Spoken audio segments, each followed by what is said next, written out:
I still remember that afternoon, as clear as the lines on my hands. The rain had just stopped, and the sky outside my window hung low and gray, like it hadn't made up its mind whether to weep or rest. I was sitting in my old rocking chair, wrapped in a faded shawl my mother knitted decades ago. In my hands, I held a photograph, edges curled, colors fading, but memories still sharp enough to cut dot. It was a picture of him standing beside me on the porch, smiling that familiar smile that once made my heart believe in forever. I used to think that photo captured the happiest day of my life, but now, every time I look at it, I see something I never saw before, a shadow behind that smile, a quiet dishonesty I was too blind to notice. I trace his face with my finger, and my voice shakes when I whisper to the photograph, "You never really know someone until you see what they do behind your back." You see, when you reach my age, life has a way of humbling you. You stop believing in perfect people. You stop believing that love can't lie. You learn that the ones who say they'd never hurt you are often the ones who do, not with anger, but with silence, deceit, and choices they think you'll never find out about. That's how it was for me. I wasn't just betrayed by a man I loved. I was betrayed by someone I trusted more than myself. Someone who made me believe I'd never stand alone. I didn't find out everything all at once. Life doesn't break your heart in one clean moment. It chips away at it, quietly, piece by piece, until one day you wake up and realize there's more pain than hope left inside you. That day came for me when the light in that photograph no longer matched the truth in my heart. I keep the picture close, not because I miss him, but because it reminds me of who I was before I knew the truth, before the lies, before the silence, before the night I learned that promises can be just as fragile as the paper I hold in my hand. You'd think that after all these years, the ache would fade. But pain has its own way of living on. It doesn't scream anymore. It just hums quietly in the background, like an old tune you can't quite forget. Sometimes, when I sit here by the window, the memories come back like ghosts. The laughter in our house, the soft smell of his cologne on my shawl, the way he'd kiss my forehead before leaving for work, all of it plays like a movie I once loved but can't bear to watch again. There's something cruel about remembering happier times when you know how the story ends, but there's also something powerful in it, because memory, even when it hurts, is proof that you survived, and I did survive. For years, I carried that secret pain in silence. I told no one, not my children, not my friends. I smiled when they visited, cooked their favorite meals, listened to their stories. No one ever saw the storm that lived behind my eyes. I suppose that's what mothers do. We keep our heartbreaks tucked away where no one can find them. I used to believe that silence made me weak, that forgiving made me foolish. But time, it's a strange teacher. It showed me that silence can be stronger than shouting, and forgiveness doesn't mean forgetting. It just means letting life handle what you can't. People often think justice comes with noise, with punishment, with confrontation, with vengeance, but that's not the kind of justice life gave me. Mine came gently, like morning light slipping through curtains, quiet but unstoppable. When I look back now, I don't see a broken woman. I see someone who learned that love, when betrayed, doesn't die, it transforms. It teaches, it toughens the heart in ways nothing else can. Sometimes I catch myself wondering if he ever thought about what he did, if the weight of his choices ever pressed against his chest, the way his absence pressed against mine. I'll never know, and maybe I don't need to, because what I learned, sitting by this window all these years later, is that life doesn't need my permission to set things right. It has its own rhythm, its own quiet sense of fairness. It may take time, but it always finds a way to balance the scales. When I was younger, I thought revenge meant action, words thrown like stones, tears turned into anger. But now I know better. Real revenge, if you can call it that, is peace.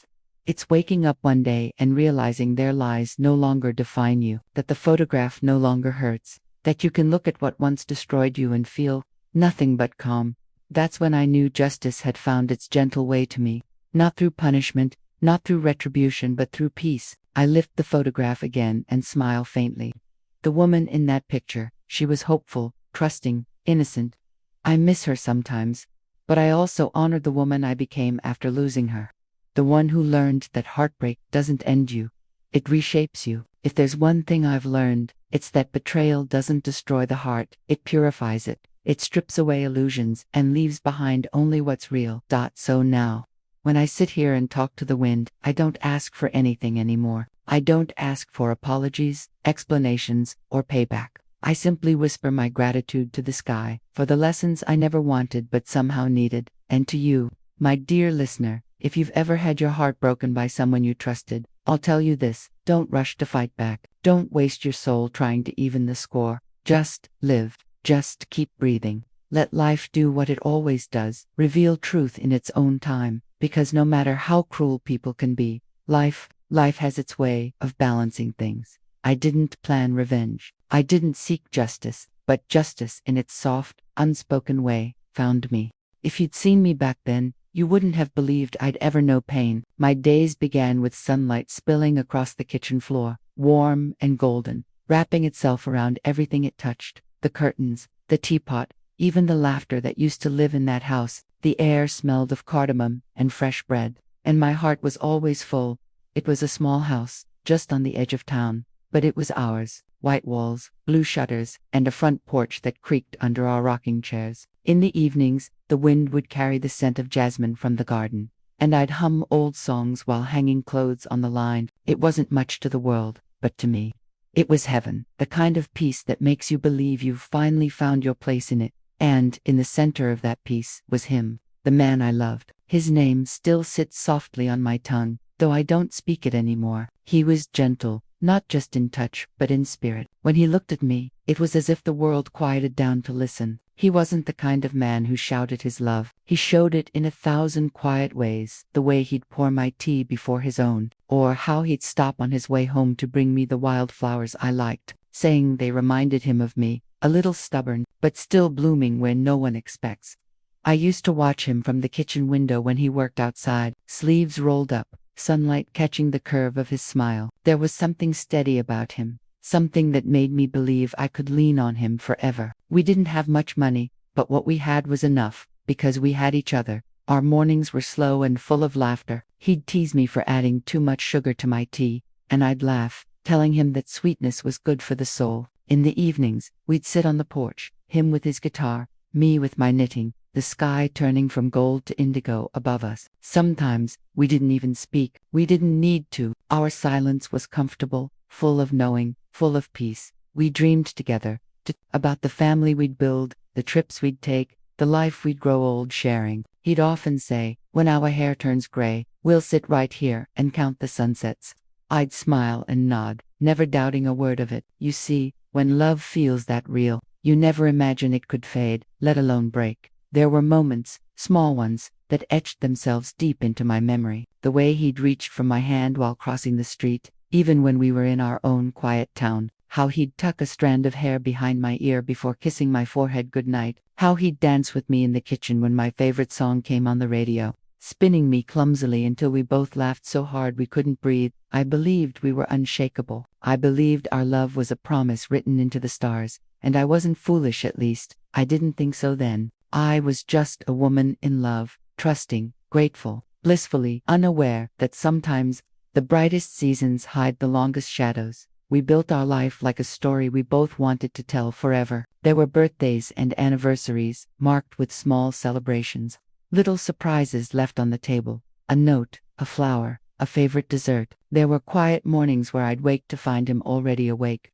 reading the newspaper, his glasses sliding down his nose. I'd sit beside him, lean my head on his shoulder, and for a few heartbeats, everything in the world made perfect sense. I still remember one particular morning, a soft drizzle outside, the smell of coffee filling the air. He looked up from his paper and said, "You know, I don't ever want to imagine a day without you." I laughed, brushing it off. "Oh, you'll get tired of me one day." He shook his head, serious now, eyes soft and certain. "Never. You're my calm in a noisy world." Those words, my calm in a noisy world, they stayed with me for years. I held on to them even when everything else began to fall apart. Sometimes, I wonder if love makes us blind, or if we choose to close our eyes to anything that might ruin the picture we've painted. I saw only the good in him. I ignored the small inconsistencies, the quiet sighs, the glances that lingered too long elsewhere. Not because I was naive, but because I wanted so badly for the story to stay beautiful.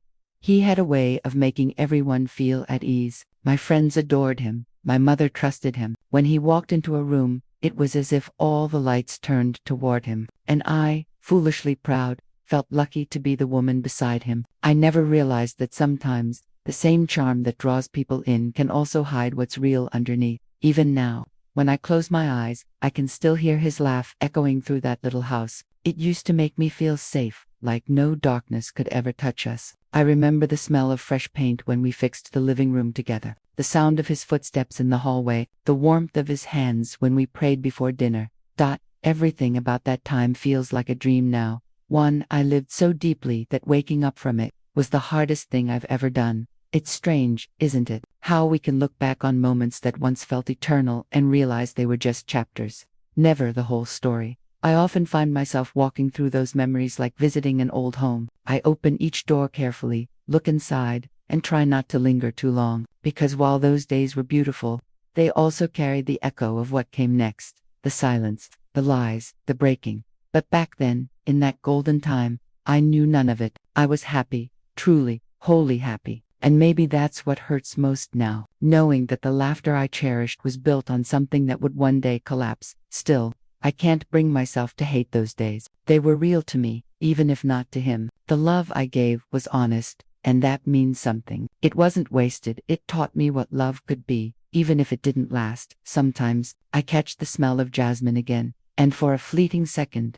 I'm there on that porch, his arm around me, the sun dipping low beyond the trees. And even though I know what came after, I let myself smile, because for a little while, it really was perfect. And maybe that's the cruelest part of all. Perfection doesn't last, but its memory does. I take a deep breath, the photograph still resting in my lap, and whisper softly, as if speaking to my younger self. Back then, I thought love was unbreakable. How little I knew.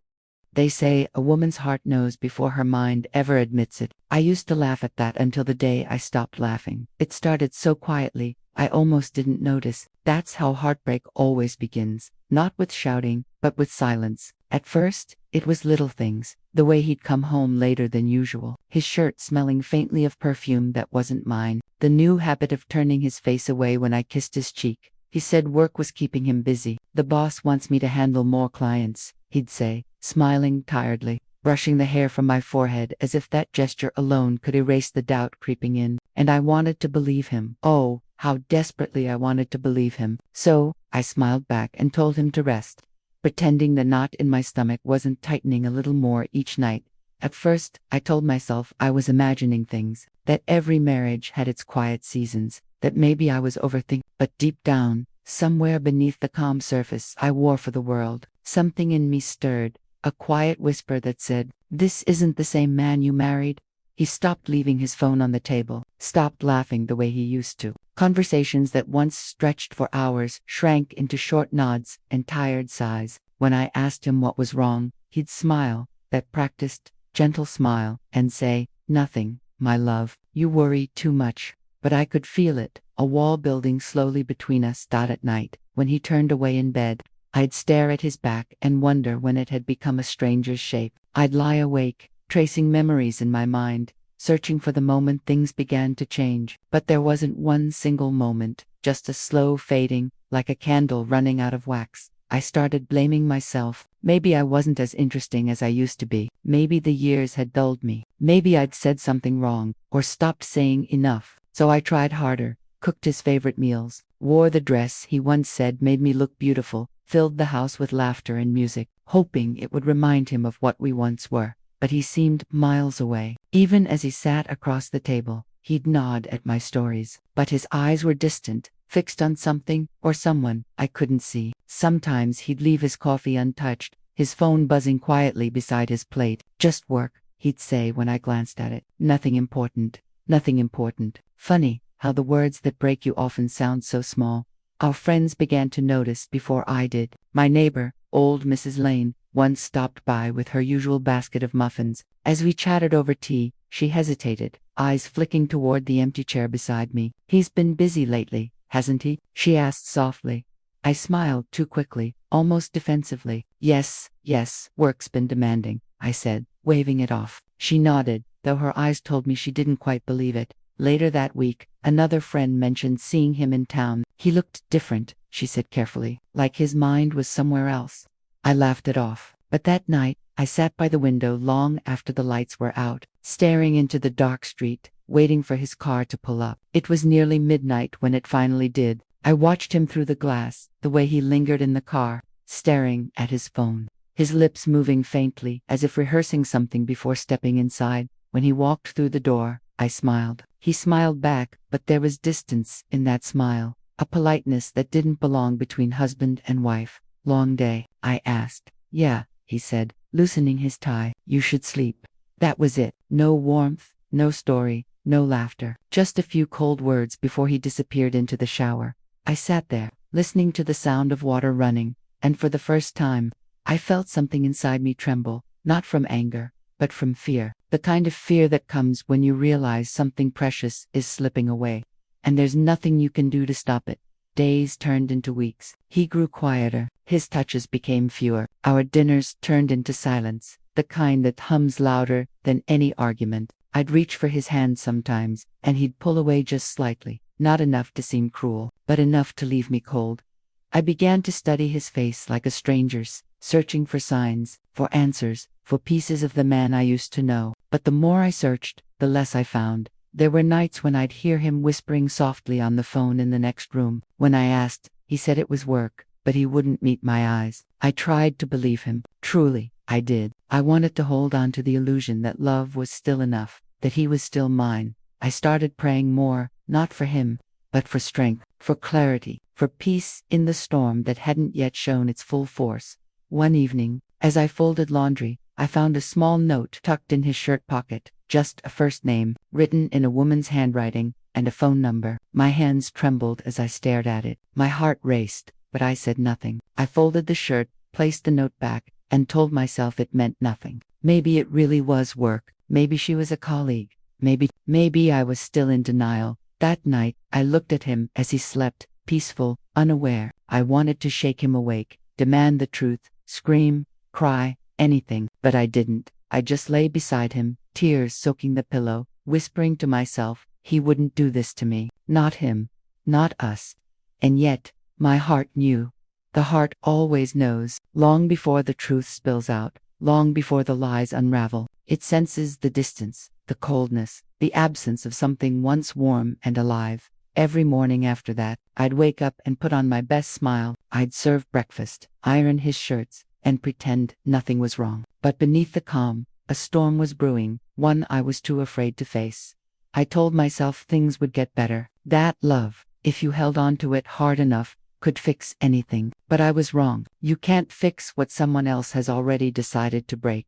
Looking back now, I can see it so clearly, the cracks that had been spreading all along, right beneath the surface. But back then, I was blind with hope, stubborn with love. I kept telling myself stories, comforting little lies to cover the growing silence between us. I told myself he was tired, that he still loved me, that life just gets busy. Anything to avoid the truth staring me in the face, because sometimes, love isn't blind. It just refuses to look.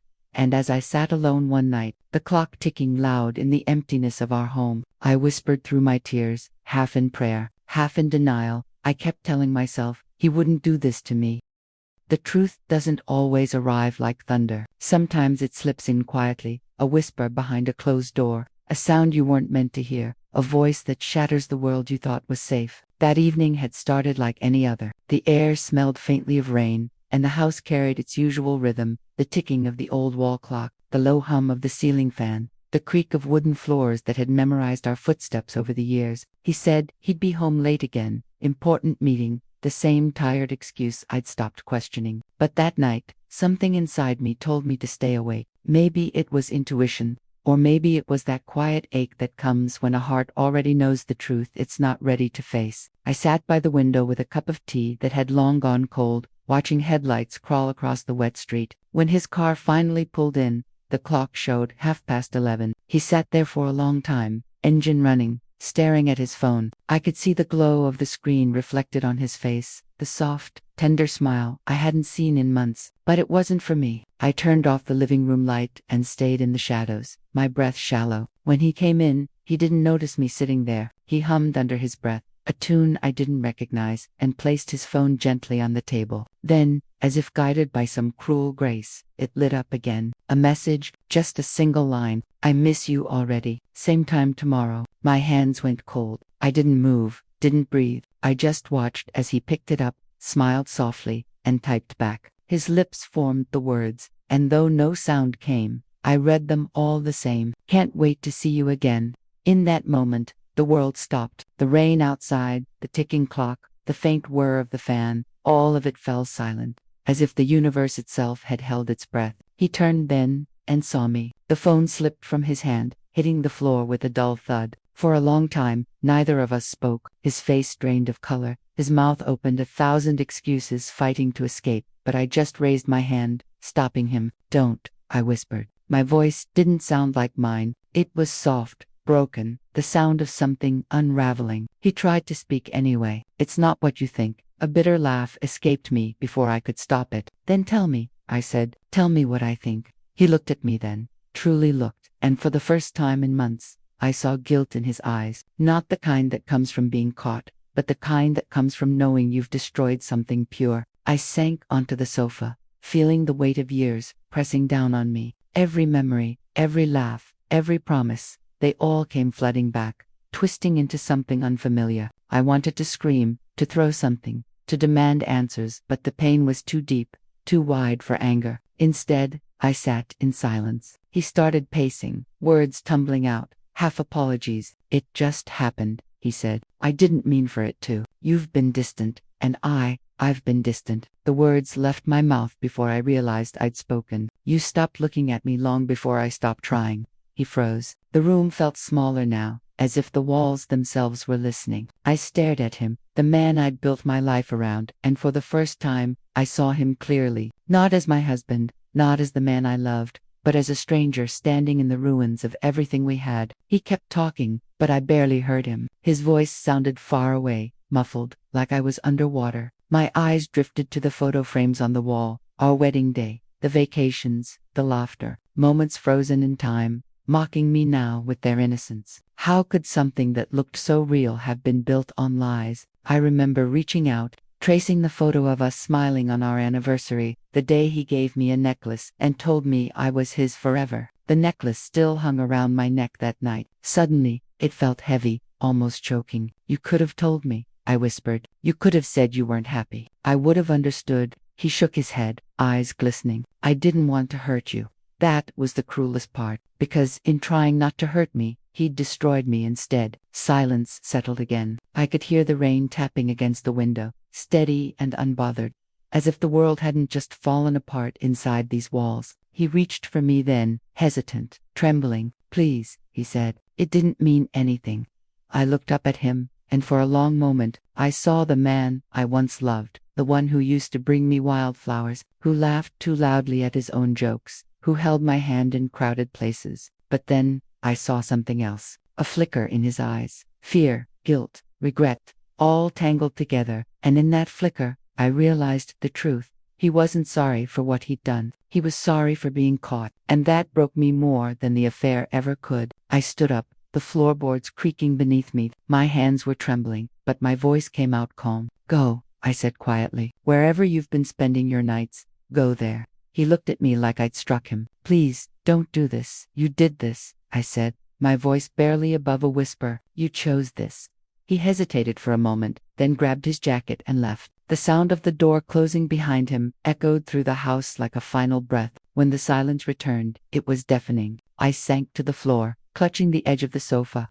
And the tears came, not loud or desperate, but slow, steady, unstoppable. I cried for the woman I used to be, for the love I thought I had, for the years I'd spent believing in something that was already gone. The clock ticked on, cruelly ordinary. The rain outside had softened to a drizzle. Somewhere in the distance, a car door slammed, an engine started, and then, nothing, just silence. It's strange, the way your world can end while everything else continues, as if nothing happened. The house still stood, the walls still held, but I was no longer the same woman who had watched the rain an hour ago. I sat there until dawn, numb and hollow, the teacup still untouched on the table. When the first light crept through the curtains, it painted everything gold, beautiful, almost peaceful. But peace felt foreign now. I looked around at our home, the photographs, the half-folded laundry, the small traces of him everywhere, and realized how fragile life really is. You can build a whole world with someone,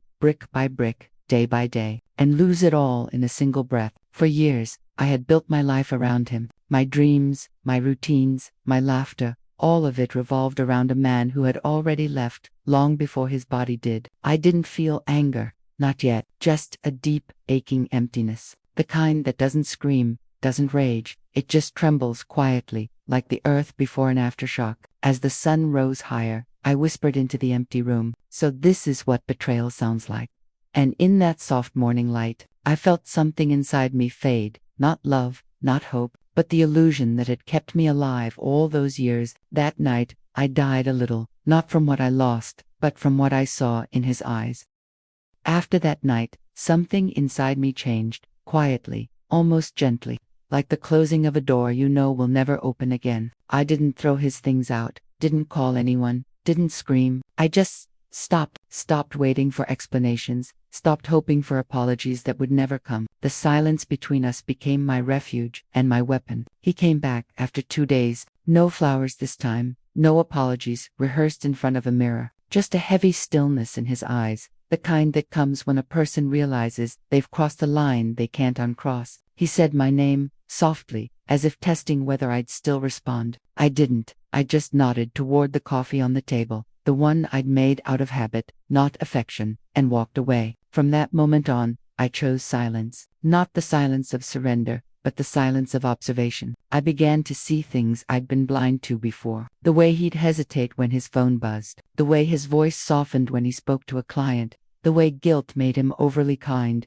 overly cautious. He was trapped in his own lies, and I no longer needed to chase the truth. It was unraveling all by itself. Each day, I became quieter, but inside, a storm was settling, not brewing. My thoughts no longer ran wild with pain. They moved with purpose. I watched, I listened, and I learned. At night, I'd sit by the window, the same window where I once waited for his headlights, and look at the stars instead. For the first time in years, I wasn't thinking about him. I was thinking about me, about the woman I used to be before love made me small. You see, sometimes silence isn't weakness. Sometimes it's how you gather your strength, piece by piece, breath by breath, until you're ready to rise again. Days turned into weeks. We lived like ghosts sharing the same house. We spoke only when necessary about bills, about dinner, about nothing that mattered. But I noticed something strange. The quieter I became, the more uneasy he grew. My calmness frightened him more than my tears ever did. He'd ask questions he already knew the answers to. "Did you eat? Are you okay?" As if he was hoping I'd break down, yell, cry, do something to remind him that I still cared enough to hurt. But I didn't. Instead, I smiled politely and went about my day. One morning, while folding laundry, I caught sight of his shirt, the one with her perfume still faintly clinging to the collar. My hands trembled for a moment, then steadied. I folded it neatly and placed it in his drawer. No words, no notes, no scene. Just a small act of grace that said everything silence could. That's when I realized something. He no longer held the power to break me. My pain had become my teacher. When you've seen the truth, when the illusion has shattered, you stop living for what was and start preparing for what's next. I didn't know what that next would be yet, but I knew I wasn't going to be the woman who begged to be loved again. I started doing small things for myself, things I'd long forgotten I love. I took morning walks by the river, talked to the old women selling flowers at the corner, baked bread the way my mother used to. I even started keeping a small notebook, not a diary, but a quiet place for thoughts that didn't have anywhere else to go. In that notebook, I wrote one line over and over again. What's meant for you will find its way, even if it has to walk through fire. People around me began to notice the change. My neighbor, Mrs. Kareem, who used to see me always rushing, once said, "You've grown so calm lately, like a woman who's made peace with something." I smiled, but I didn't correct her. Peace isn't something you find, it's something you build quietly when no one's watching. Meanwhile, the cracks in his own life started to show. His late nights turned into missed days. The lies he told others began to tangle. I didn't expose him, didn't confront him. I didn't need to. Life was already doing the work for me. I remember one evening, hearing his phone ring in the other room. He didn't answer. He just stared at the screen, then turned it face down and sighed. I didn't ask who it was. I didn't need to. The woman he'd chosen over me was now giving him the same silence he once gave me. Funny, isn't it? How life always finds a way to balance things gently, almost poetically. That night, I sat on the porch with the shawl wrapped around my shoulders, watching the moon.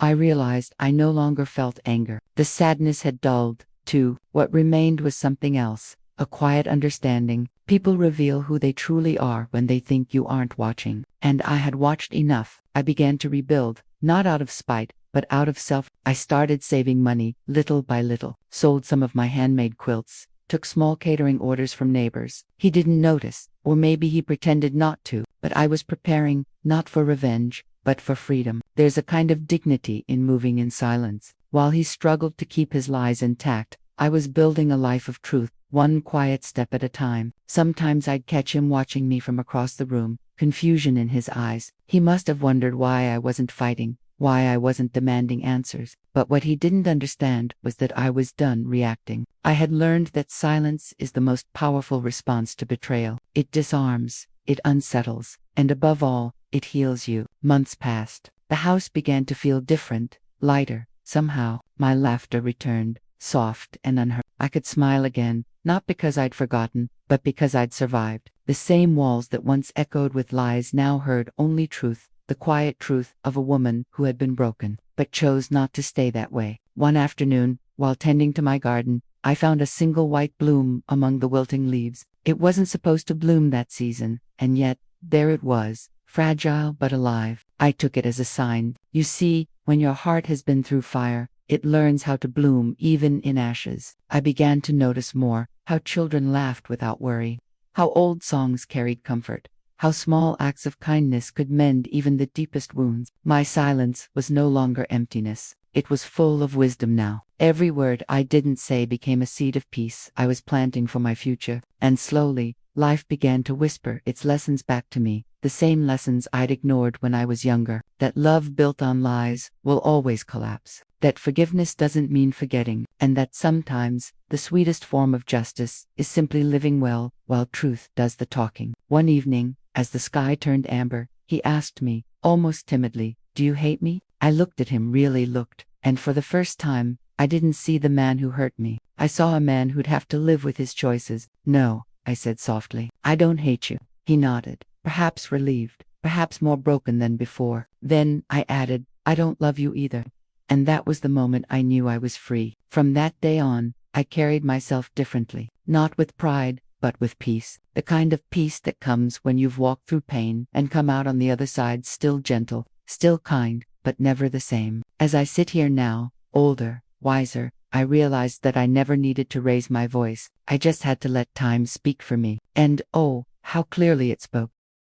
Time has a strange way of doing its work slowly, silently, but always surely. You don't see it moving, yet one day you wake up and realize that what was once hidden has finally come to light. I didn't have to lift a hand, not a word, not even a glance. Life began to weave its quiet justice thread by thread, and I just stood by, watching. It started subtly, like cracks forming beneath a calm surface. The people who had once smiled to my face, whispering behind my back, now carried unease in their eyes. Maybe they thought I didn't know back then, but truth has its own scent. You can't hide it forever. One morning, I saw her, the woman, the one he'd chosen in the shadows. She was standing at the market, talking to someone I used to know. Her hair was messy, her eyes hollow. The sparkle she once wore like a prize was gone. Life had begun to take its toll on her, not from my doing, but from the choices she'd made. Our eyes met for the briefest moment. She froze, guilt flickering across her face like a candle about to die out. I didn't flinch. I didn't smile. I simply nodded, the kind of nod that carries no anger, just acknowledgement. Then I turned away. Walking home that day, I realized something profound.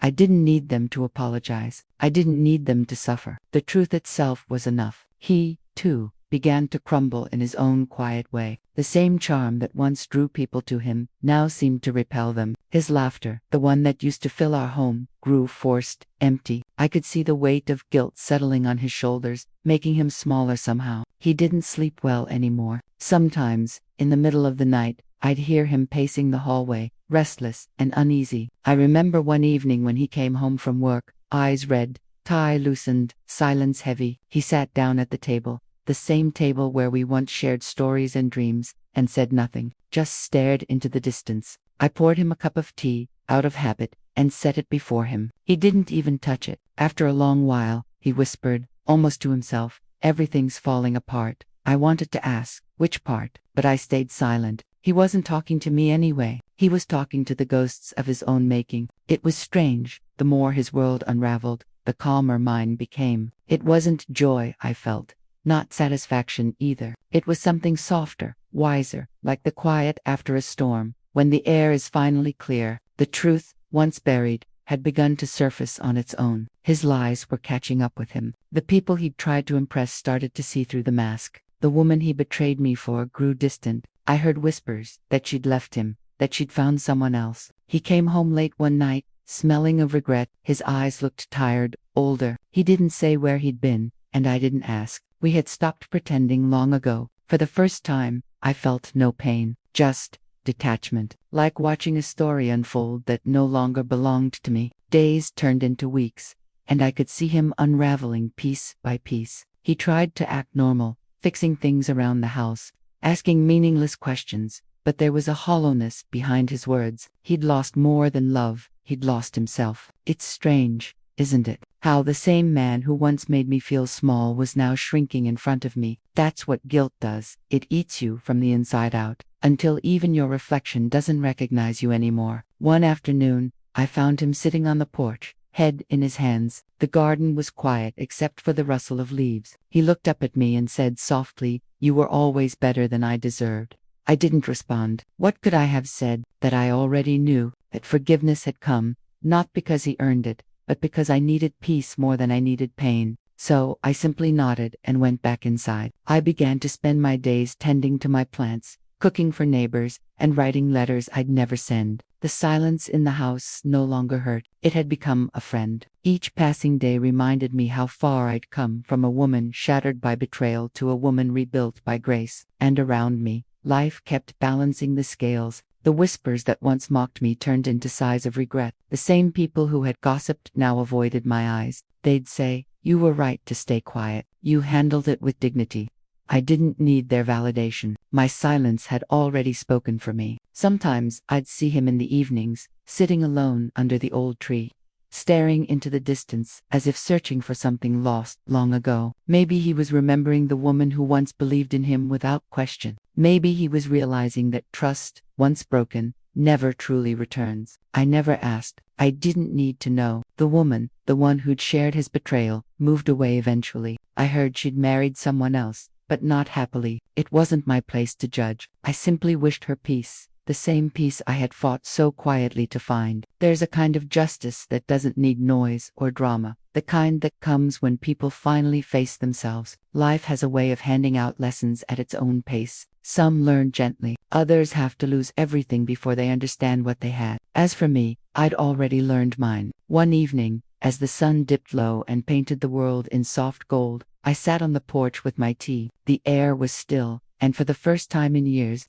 I felt light. Like the weight of all those unspoken words had finally lifted. He came out quietly and sat beside me. We didn't speak. After a while, he whispered, "You never said a word." I looked at him, my voice calm, steady. I didn't have to. And that was the truth. My silence had done what my anger never could. It had shown him the mirror. It had made him face himself. Sometimes, I'd catch him glancing at me with a kind of sorrow I can't quite describe, not guilt anymore, but regret. And though he never said it aloud, I could see it in his eyes. He knew what he'd lost. But by then, it was too late. I had already moved on, not to another person, but to another version of myself. One stronger, wiser, softer in all the right ways. The unraveling of his life wasn't my victory. It was his lesson, and mine was this. Peace doesn't come from watching others fall. It comes from standing tall while everything around you collapses, and still choosing kindness over chaos. I finished my tea and looked up at the fading sky. The colors were gentle pink, gold, a little blue. It felt like forgiveness. In that moment, I realized I no longer needed closure. The story had written itself. The lies had faded. The truth had bloomed. and I was free. I turned to him one last time and said softly, "You see, I learned something through all this." He looked at me, waiting. I smiled faintly and whispered, "Silence can be louder than revenge." And then, I let the evening swallow the rest.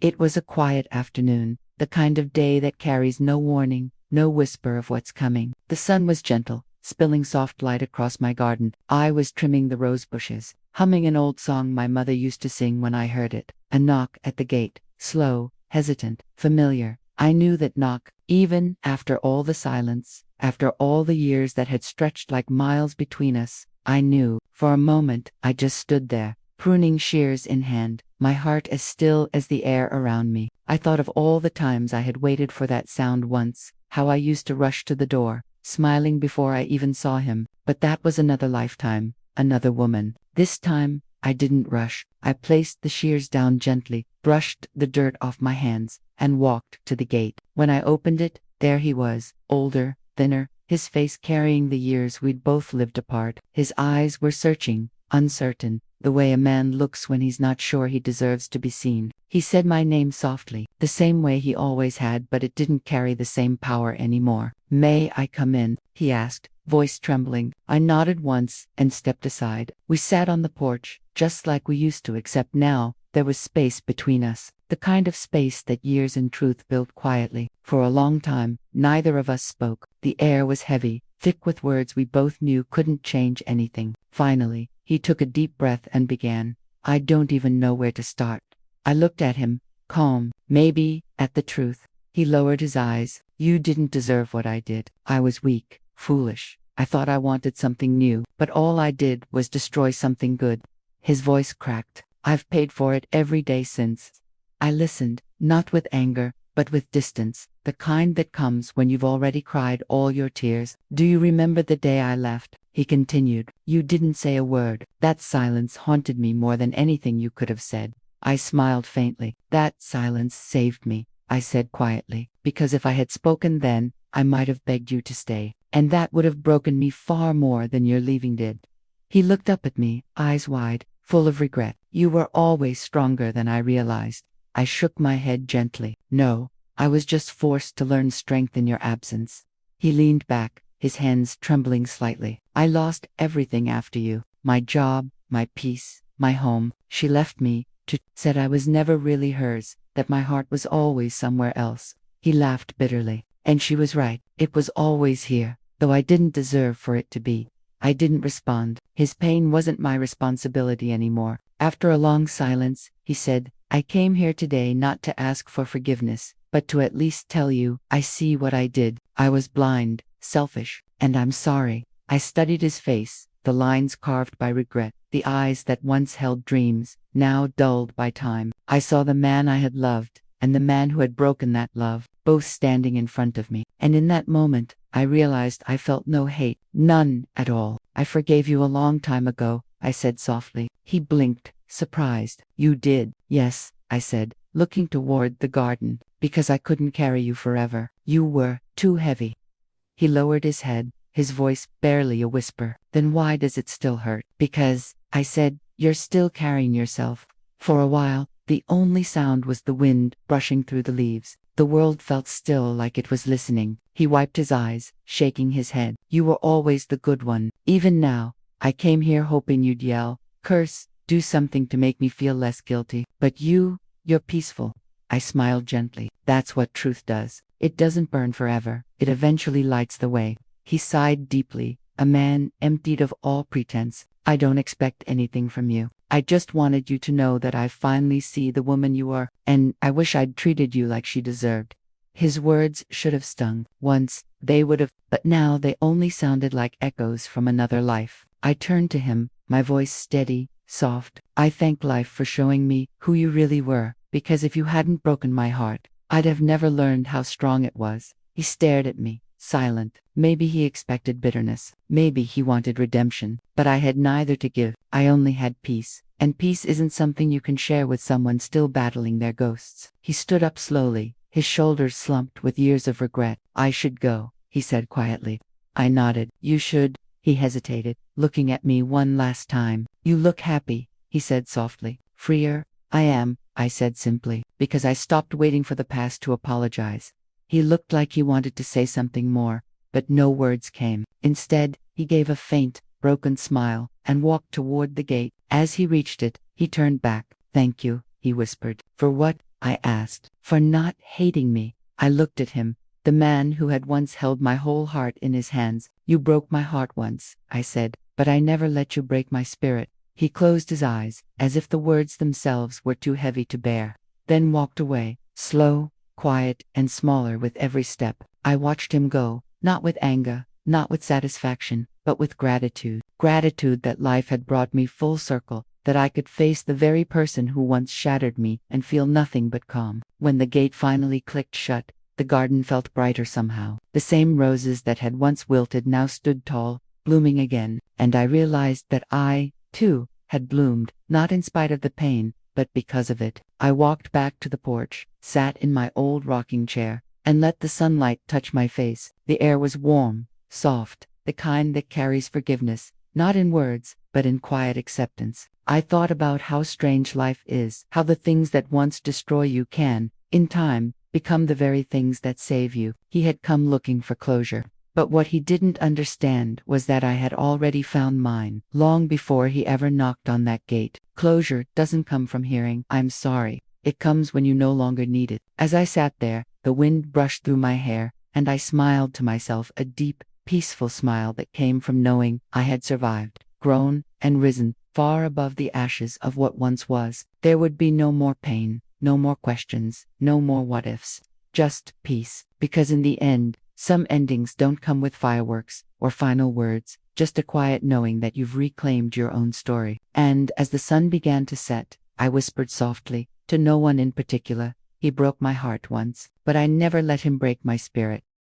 The rain had stopped hours ago, but the earth still smelled of forgiveness. I sat by the same window where my story once began, my hands wrapped around a cup of tea gone cold, the faint hum of the world outside blending with the whispers of memory. It's strange how time changes everything. The same window that once framed my tears now holds only peace. The same road that carried him away all those years ago now feels like just another stretch of life, distant, harmless, unimportant. I've learned that pain has its own seasons. It comes like winter, harsh, unrelenting, but it never stays forever. Spring always follows, quietly at first, until one day, you wake up and realize you can breathe again. When I look back now, I don't see betrayal anymore. I see lessons. I see the girl I was, young, trusting, full of dreams, and the woman she became through the breaking. Every wound, every tear, every lonely night shaped me into something I didn't even know I could be. Someone strong, someone gentle, someone whole. In those early years after he left,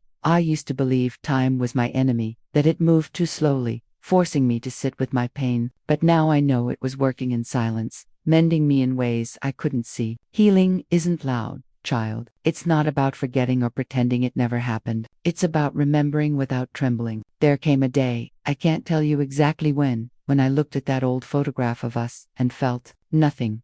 No ache, no bitterness, no anger, just gratitude. Gratitude that I had known love, even if it broke me. Gratitude that I had lived long enough to see that heartbreak isn't the end of a story, but the turning of a page. Sometimes I still see him in town. He's slower now, grayer, quieter. When our eyes meet, we nod, nothing more. There's no hate there, no unspoken words left between us. Just two souls who walked through fire and came out different. He carries his own ghosts, I'm sure. But I carry peace, and that's something he'll never take from me again. You see, child, I used to think justice was about someone getting what they deserved. But now I understand real justice isn't about punishment. It's about balance. It's about the universe finding its quiet way to even the scales. His truth came to him, just as mine did. He learned what it means to live with regret. I learned what it means to live without it. And oh, how freeing that is, to no longer be chained to someone else's choices. There's a kind of beauty in rebuilding yourself from the ground up.